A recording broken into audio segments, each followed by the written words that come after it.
Where does your most helpful thinking come from? In fact, where does any of your thinking come from? Where do your thoughts come from?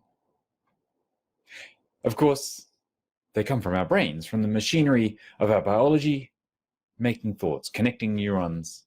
And research estimates put our number of thoughts between 35,000 and 65,000 thoughts a day. Our brains are machines for making thoughts. And why is this relevant? Because all of our thoughts, all of our thinking can drive our emotional state, it can change our feelings, and how we're feeling will change how we act in the world, the kinds of things that we will do. And in doing, we create the results of our life. Hi, I'm Brian. Nice to see you. Particularly if you're joining us live, make sure you give me a like, give me a follow, and put in the comments about what do you think of the current state of your thinking right now, here in the moment that you're watching this. If you're watching on replay, make sure you give me a like and a comment too. I'd love to know that you're here. I do come back and read every single one. So our brain is a machine for making thoughts. And thoughts determine how we feel. How we feel determines how we act. This is really important in our lives because I want you to think about how the quality of your current thinking is helping you produce the life that you want. Or, if it's not currently producing the life that you want, where is your thinking coming from? Now, the truth is, we have thousands of those thoughts every day that don't really influence us, that we don't pay much attention to, that we don't give credence to, that we don't attach to, and we don't give meaning and weight. It is those thoughts that we do decide to pay attention to, that we do decide that are important. And notice it's a decision. They're the ones that affect the outcome of our lives. Michael Neal talks to this a little bit like getting on a train. Each thought will take us in a direction.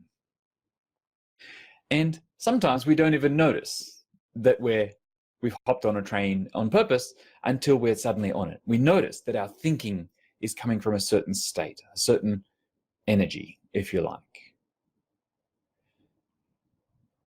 Sometimes it can be helpful to think about our thinking as tuning into a radio station, because when we pay attention to our moods, right, and Michael talks about this in the idea of trains of thought, like how do we know whether we should follow the train to its destination? Should we stay on it? Is it taking us somewhere we want to go? Or should we get off? And the way to know is to look at your mood, the way that thought, the way that thinking feels. And if it feels bad, that's not a thought that's going to be taking you to anywhere you want to go. Now, that doesn't mean you have to just jump off the train mid-journey. So often, once we know this technique, we know that the way our thinking affects our feelings and our actions and our results, then we want to try and change our thoughts automatically to always be the most helpful ones. Watch out for that, because sometimes when you do that, that means that you end up in this idea that I shouldn't be thinking the thoughts that I'm thinking. I shouldn't have those thoughts. And I don't know about you, but I've never found it successful to not have thoughts. You know, we do all sorts of things to avoid them, yes, in our life, buffering, avoiding, overeating, procrastination. But the more we resist them, the more we think they shouldn't be there, the more they hang around. The more fuel we give them, the more we resist. So sometimes you just have to notice that you're on a train that's not the one you want to be on. It's not where you're meant to get onto, you just happen to be on it. Oh. So like any real train in life, you just have to wait until the next station. You just have to ride it out. And know that if you just stay with that thought just for a little bit, accept it as being it is, if you allow it, then it will come to its conclusion. It will come to a stop. And then you can get off. And then you can think about looking at the train timetable. You can think about, what thoughts would I like to be thinking? Where's the thought that leads me to where I want to go in life? Where's my thought that feels amazing? as I said, a way to think about this is to notice that when we're in a particular emotional state, we'll tend to create certain types of thoughts. You know, if we're in anger, if we're in frustration, if we're in doubt and fear, or if we're in pride, or in amazement, if we're in gratitude, we'll have different qualities of thoughts. It's almost like tuning in different radio stations. Whenever we're in one mood, you know, we want to change our thoughts. While we stay tuned in to that radio station, right, to that energetic level, we'll just get more of the same sorts of music, the same sorts of thoughts coming through. We have to learn how to retrain and retune our mood to create, to shift that frequency, that vibration, and know that when we do, new thinking will arise that we can choose. And what I wanted to do in this video is to talk a little bit about the ladder of emotion. And there's lots of different scales, lots of different versions of this. I'm going to talk about one from Lester Levinson. And we'll talk about his scale. But regardless of whatever scale you use, and it could be one you create, right? Just notice that wherever you're at, you'll get a certain type of thinking.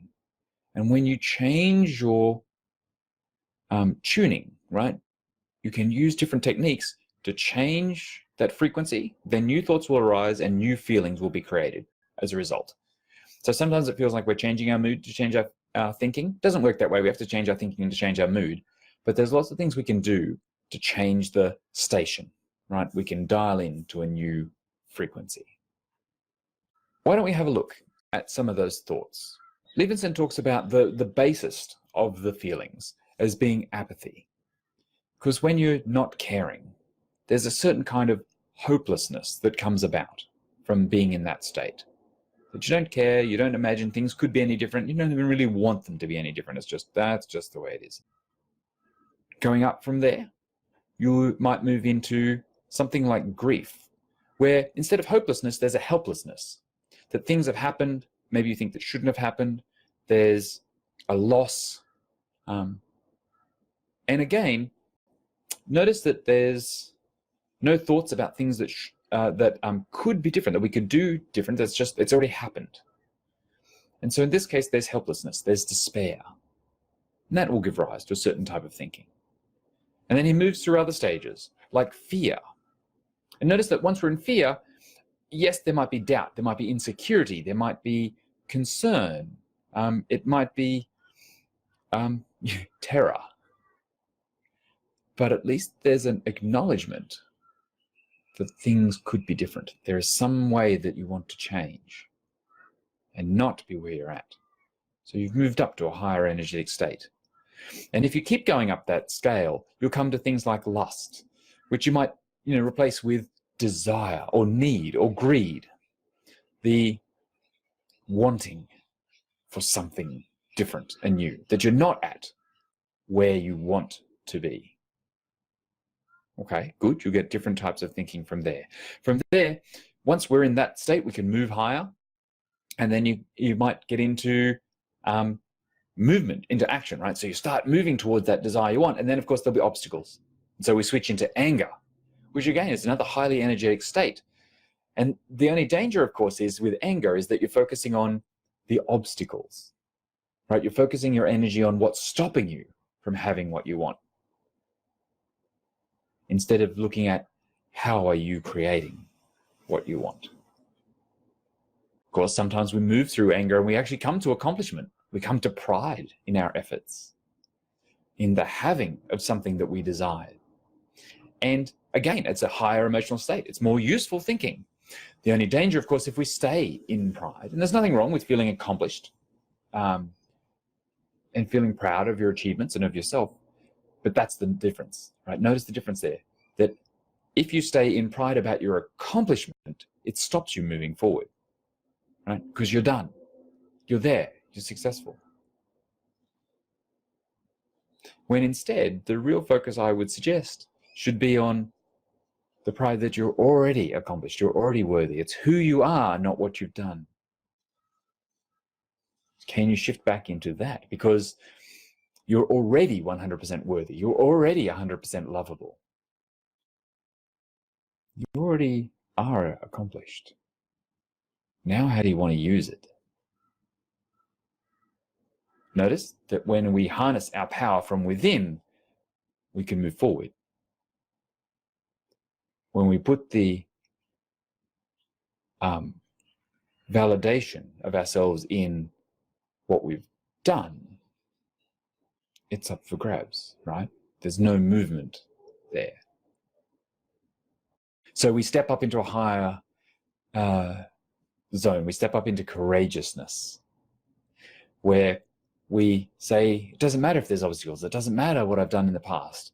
There's something I want to move forward to now.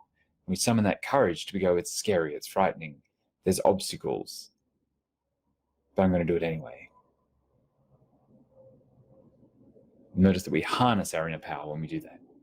And then higher up, he talks to us about things like acceptance, where we notice that everything in the world is exactly as it should be. There's no need to change anything. If we want to change something, we can do so because it might be fun for us. And not that we're not having fun now, we're not happy now, we'll not be any happier there. But we can change because we want to. There's an acceptance of who we are and what is. And finally, he talks about peace as being the highest of the emotions here, because at that point, we come back to no desire for change, because everything have a contentment with everything as it is. Notice the difference between peace and apathy, which also had no desire for change, but from discontent of how things are rather than from contentment. For me, I find myself most at peace when I can bring myself to awe of the world, the universe, of my life. For me, that is the one that lets me reconstruct everything, regardless of the scale of emotions that you use. And I'd encourage you to come up with your own, to notice what kind of thinking is useful for you, that moves you forward, that elevates you, that lifts you higher. It's important to know how to change that state, how to move between the different stations, if you like, so that you can generate the thinking that is required. I know, and I notice in my life and that of all of my clients, that sometimes we move ourselves down the scale of emotions. We do that with self-judgment. We do that with comparison. We do that with criticism. We do that with gossip. We do that with speaking our frustration and our anger in the world, right? Whenever we're putting someone down or comparing ourselves or putting ourselves down, we're going to drop ourselves down lower, beating ourselves up for maybe a poor choice. So if you notice that your results aren't the ones you want, or that you've taken actions that you'd rather be doing differently, or you're just not on the train, in the feeling that you want to be at, then think about instead of how, instead of lowering, could I raise myself up? Could I reconnect to hope and compassion and love and gratitude? These are all deep emotions that help us move higher. And for me, as I said, I want to mention awe. In fact, I wanted to have a little quote here, a definition of awe, if you like. Awe is defined as an experience of such perceptual vastness that you literally have to reconfigure your mental models of the world to assimilate it. It's the one that for me best shakes me out of my current state, wherever that is, and reminds me that I am connected to something larger than my own life. There's my family, my community, my country, my world, the entire universe out there beyond me. So much more to contemplate. And to even think about it, I have to change my mental model. I have to step out of whatever state I'm in. So how do we do it? So think about all the ways that you know already change your mood. Maybe things like music, right? And for me, I take a playlist of songs that match whatever mood I'm in. And then I might add a few more that start to shift that mood, start to change it into a mood I'd rather be in. Music is great because it cuts through the thinking. It gets to us core emotionally and can help us shift when our brain's getting in the way, when we're limiting ourselves with our own beliefs. Or what about movement? You know, how does it feel after that, going for that walk, going for that run, doing that gym workout, lifting those weights, getting that new PB, just getting your heart rate up, getting the blood pumping and getting the oxygen flowing will elevate your mood. It'll start to produce, your brain will produce those endorphins, those feel-good chemicals. And you shift yourself into a different state of being. You know, there is a great quote that you're only one workout away from a good mood. So that's a tool we could use. What about things like meditation? Actually just stopping in the moment, unplugging from all of our electronic devices, from all of the chaos, from all of the thinking in our world, and just being present with what is. Maybe having a list of thoughts like a mantra that you could say, that you could contemplate. You know, it's about turning your mind, turning your attention towards the things in life that you want, right? Towards amazement, towards beauty, right? Maybe it's art or poetry. Maybe you use technology. Maybe it's watching some inspirational YouTube videos or listening to a powerful podcast, looking up quotes that inspire you. It is through inspiration that we shift and move upwards.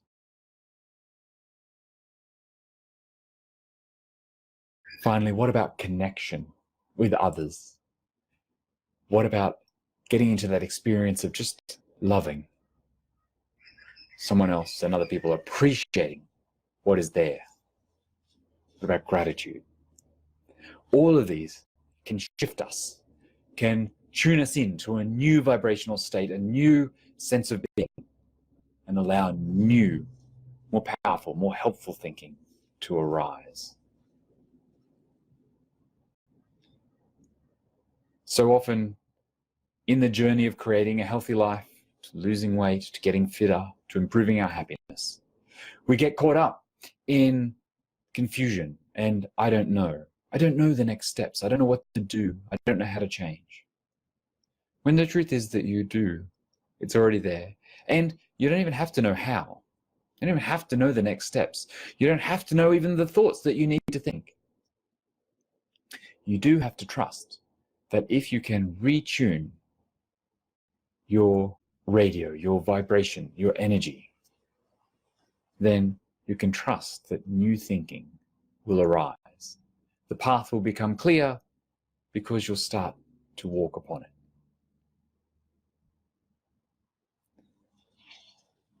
With this process, we can achieve anything that we set out to achieve.